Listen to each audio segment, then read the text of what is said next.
Boy, one of the benefits of sitting up here is I really get to hear the beauty of this congregation in song. Welcome to Live Oak Unitarian Universalist Congregation. My name is Jim Wells, and I'm the worship associate this morning. It's so nice to welcome Lora Barnett, our ministerial student intern, to the pulpit this morning. Reverend Tamara Casanova Suzuki is away this weekend, but she'll be back in the pulpit next weekend. In this liberal religious community, we welcome all. Our generations join together to nurture spiritual growth and personal transformation. Our call to worship this morning is a responsive reading, and you will find the words displayed on our screens, or you can take out your gray hymnal and look at number 650.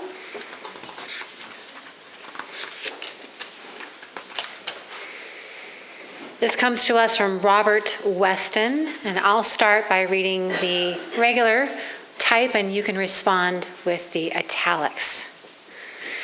Cherish your doubts, for doubt is the attendant of truth.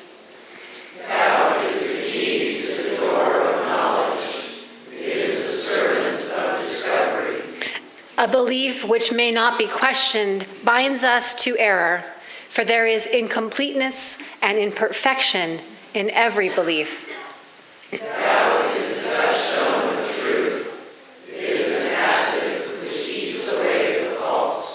Let no one fear for the truth, that doubt may consume it, for doubt is a testing of belief. The truth stands boldly and unafraid. It is not shaken by the testing. For truth, if it be truth, arises from each testing stronger and more secure. Those that with silence doubt are filled with fear. Their houses are built on shifting sands. But those who fear not doubt and know its use are founded on rock. They shall walk in the light of growing knowledge. The work of their hands shall endure. Therefore, let us not fear doubt, but let us rejoice in its help. It is wise as a staff to the lion. Doubt is the attendant of truth. So mote it be.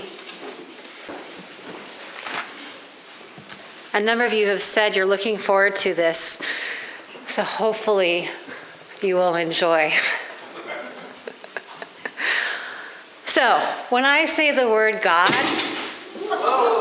well, all right, so not only did I...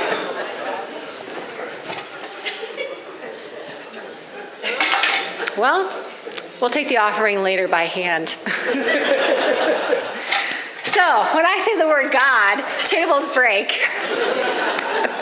But I want to know, what do you see?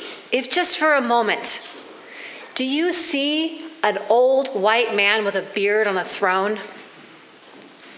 I bet a lot of you did, just for a moment. Even if that's not your preferred image of God, many of us in North America see that image.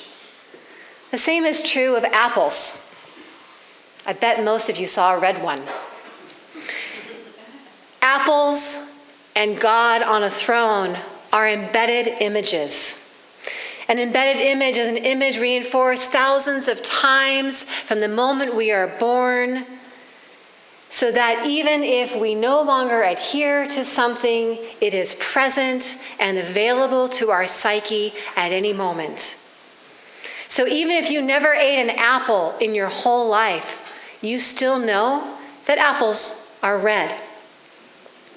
And the same is true of our images of God. They are reinforced thousands of times, year after year, until they become automatic. But unlike apples, our images of God have far more consequential outcomes in our lives. Once something becomes automatic, it moves to the shadow. And from there, it generally only manifests itself in times of stress and trauma. And even if we, as adults, actively walk away from the embedded images that our culture puts inside of us, they reside in the shadow continually until we face them directly and integrate them with the beliefs that we espouse in our adulthood.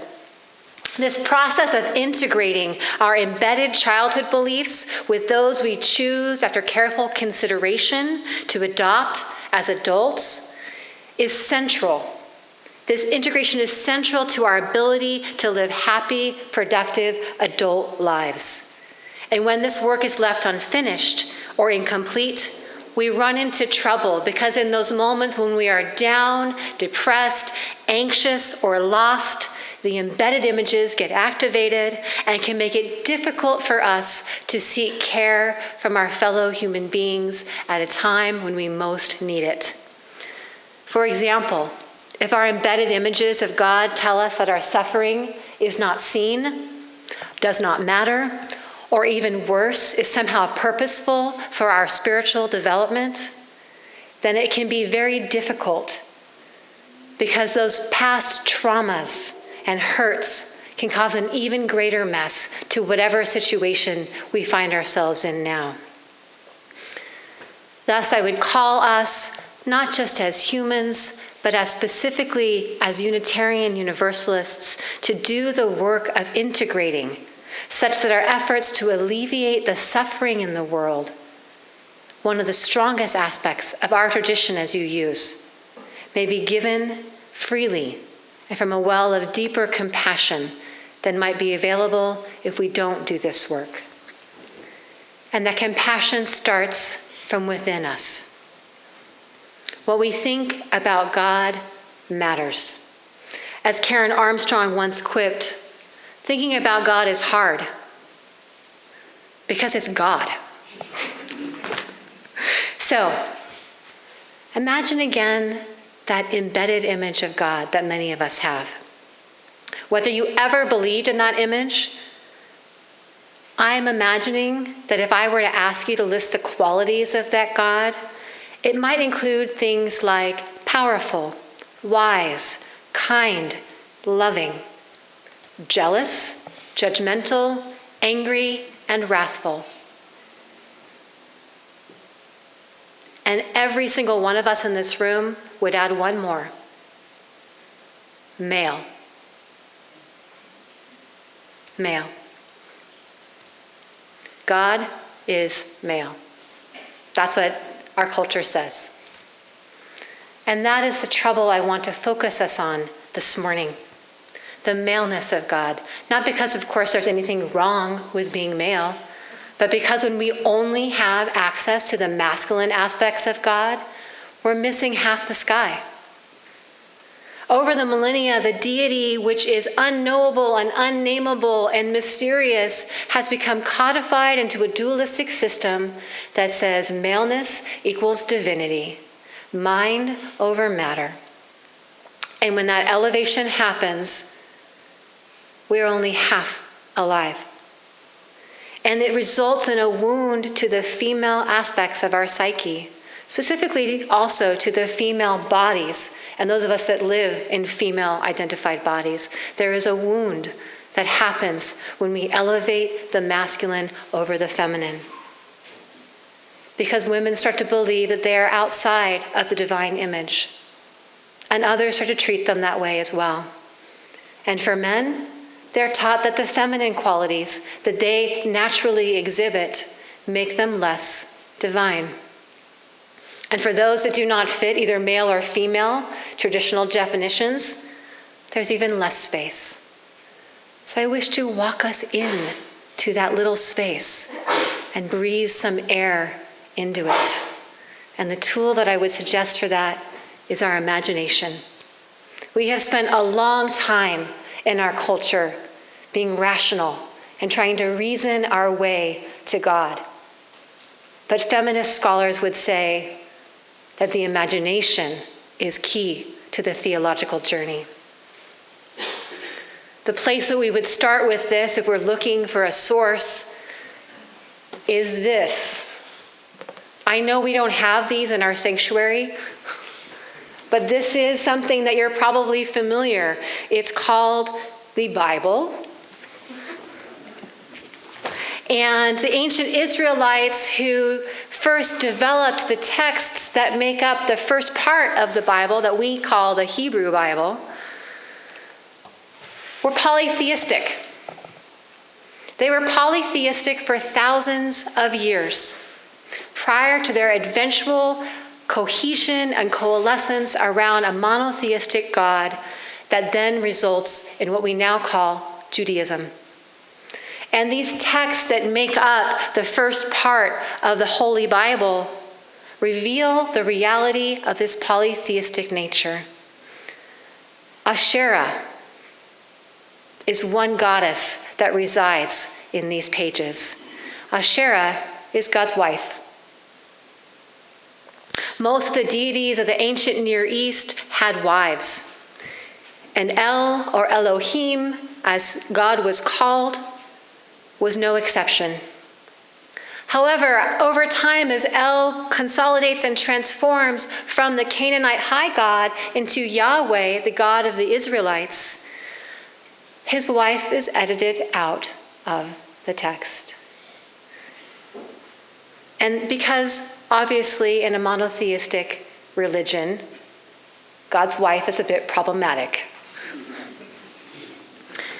And even though the texts that we have about Asherah are but whispers, mostly negative stories condemning her practices and her worship, we can still learn something about the nature of the goddess if we look carefully. And archaeological digs of that part of the world reveal that goddess worship was well and alive. Every household had multiple female goddess figurines as part of their goddess worship. Every single house. So she was not some imaginary aspect of the religious tradition. She was active and she needed to be removed. And so she was over time. Feminist scholars have done the hard work of uncovering this for us. And they've done it at great personal risk, professional risk for themselves by being vilified and told that their work was unnecessary to the work of biblical scholarship. But they have persevered, and as a result, we now have information from these texts about Asherah, Tiamat, Sophia, and other images of God as the feminine. Feminist scholars define methods for us, and they ask us new questions about who is missing, who is silent, who is not speaking, and at what cost. They ask us, how were these texts used, and for what purpose? And this work allows us to walk back in and to enjoy and to celebrate, not just the male aspects of the deity, but also to invite and to invoke those feminine aspects of us too. Let me give you a little bit of an example. Juliana Claessens wrote a book a few years ago called Mother, Mourner, and Midwife, Reimagining God's Delivering Presence in the Old Testament. And she writes that her purpose is to interrupt the dominant narrative of God as a violent, jealous deity bent on vengeance, repulsed by human messiness and silent in the midst of trauma. And so she reimagines God as deliverer and offers her reader a God, a feminine God, that is deeply concerned for human bodies and human life.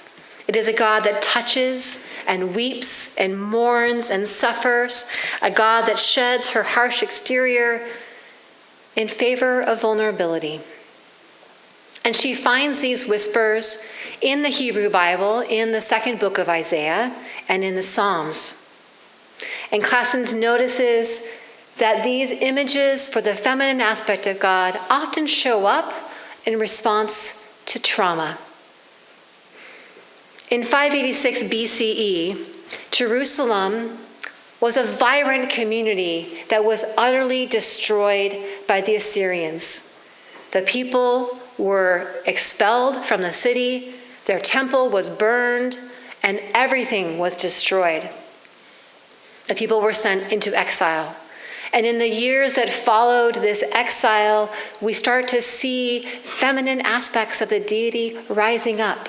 We see God coming to the people of Israel not as a warrior and liberator, but as a mourner, a God that suffers, a God that acknowledges the injustice of empire rather than being undone by chaos. We also discover a God as mother, a God that recognizes and honors the ties that bind families together, acts of care and love that cross family lines. She finds for us a God that draws closer in the midst of sickness.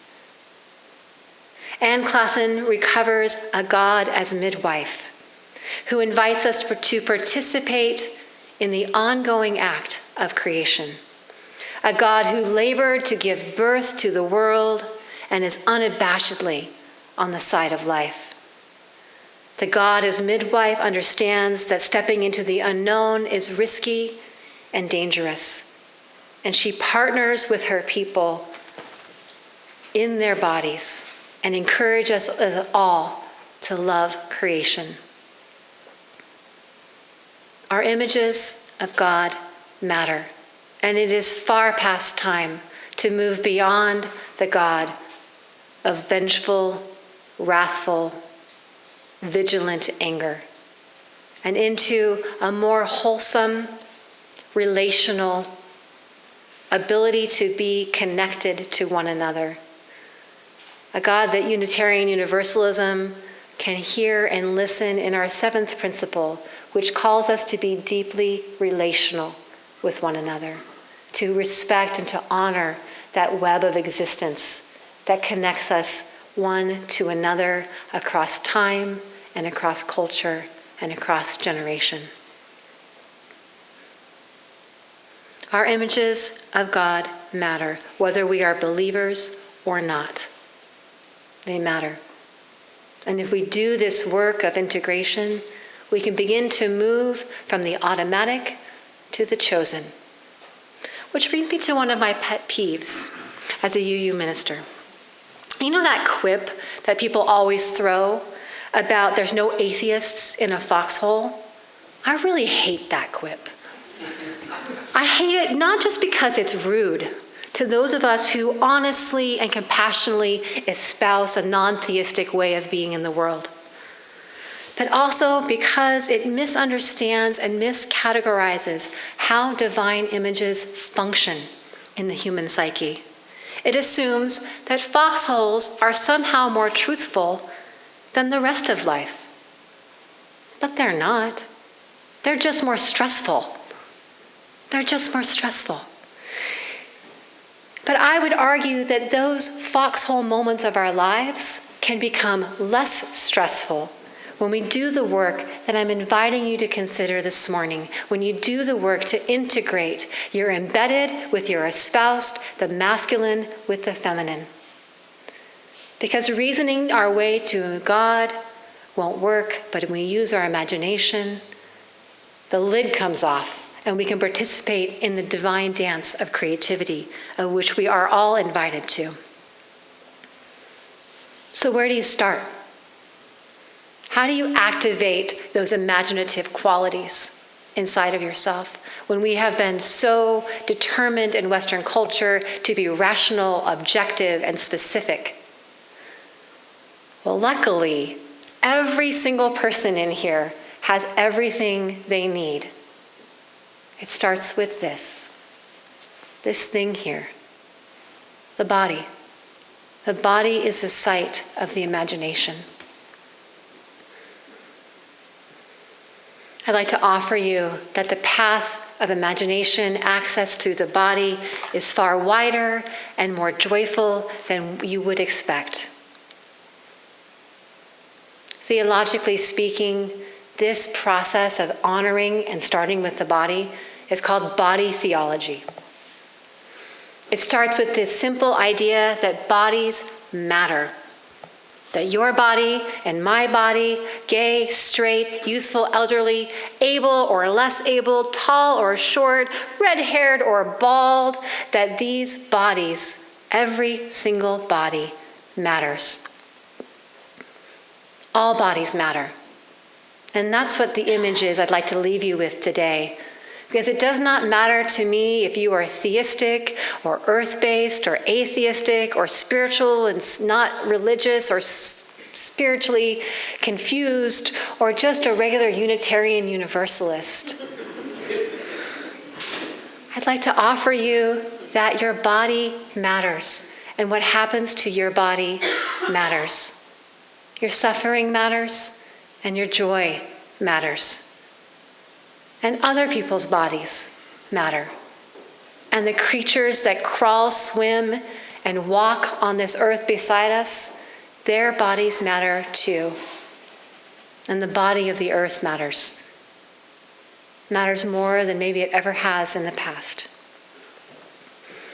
When we start with the body and stay in the body, we affirm life.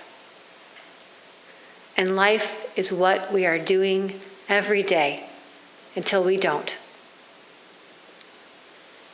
So I invite you to reimagine and remember that you are more than what that embedded image might tell you. And that together in community, we can breathe new life into our community. For when we do so, when we imagine ourselves and our world back to wholeness, we understand that we are already whole. And when we are already whole, then we become resourceful and creative and can transform suffering into blessing. And that is the best work there is, my friends. Amen.